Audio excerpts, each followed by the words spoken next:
Hello, hello, happy August. So I am here with a blending video. I already did the rose outline and 2 coats of gesso on the inside of the rose, and I'm doing this on a natural shadow stone.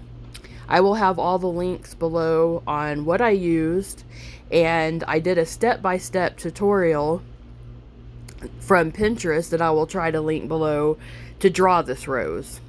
So I am putting alizarin crimson by decoart Americana on the inside part of the rose. This will be the darker part, and I'm just putting it in with a brush to start off with, and then I'm going to go back with the Martha Stewart dauber, and it just enforces the coat, takes out any lumps, bumps, brush strokes, anything like that. And I'm just going to go over all those parts that I added with a brush. Now I'm going to get all the little nooks and crannies I missed. You can't really get into those with that dauber. Now I'm using an apple red in multi-surface Folkart. It's one of my favorite reds to use. And it's going to take a couple of coats to get it completely blended. So this is my first go, and I'm just going to keep going back and forth. You're going to see me go up onto the darker red, and then I'll go back with the darker red, and I just go back and forth until I get a nice blended red. These daubers are kind of hard to find right now. I don't know if they were recalled or if they're not going to be selling them anymore. I'm not sure. I found them in a couple of places. Some places the prices was really high. So, yeah, I'm not sure what the deal is with that. But I know some people have been having trouble getting a hold of them. So I'm just going back again and doing some extra blending with the brush and getting any parts that I missed.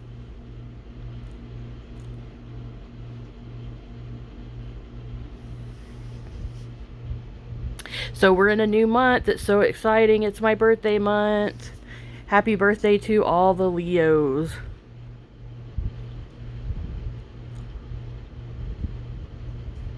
So off camera, I went through and put back in the white that I had covered up with the red.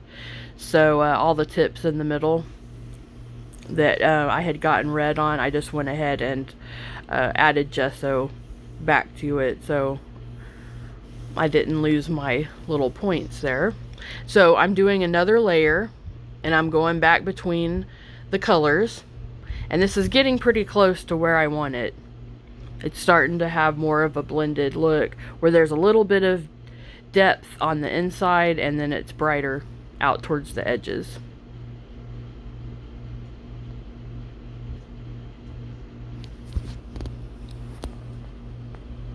I absolutely love these old tattoo flash flowers.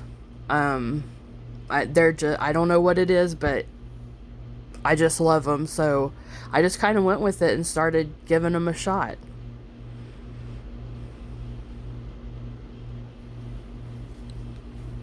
So now I'm using a brush that I've kind of smashed up pretty good, and it's my blender brush now.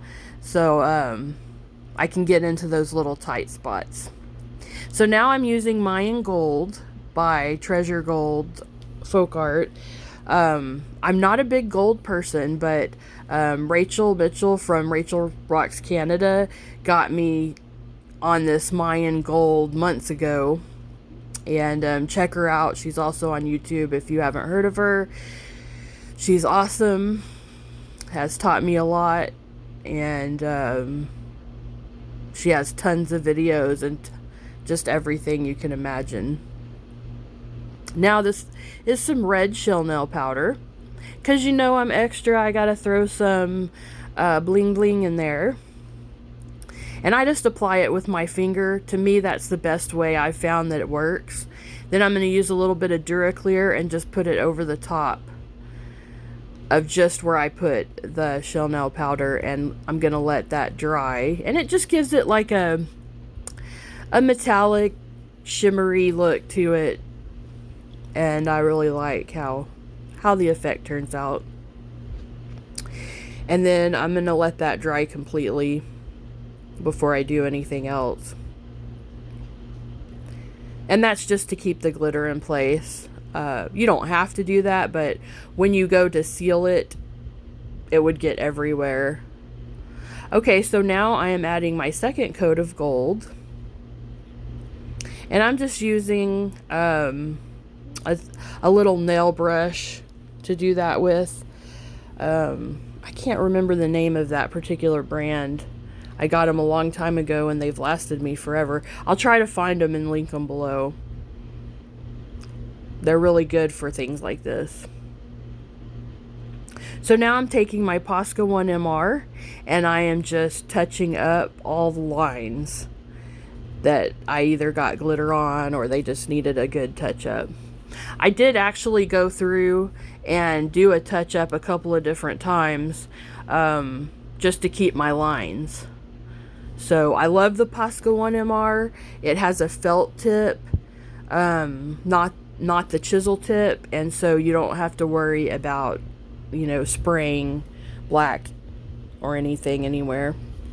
However, these shadow stones are pretty smooth and I don't really have much of a problem with the chisel tips too much if you have a light hand. I have a very heavy hand, so I tend to ram that pin into the rock and I eat my tips up. So thank you so much for watching. I hope y'all have a great day. Bye bye.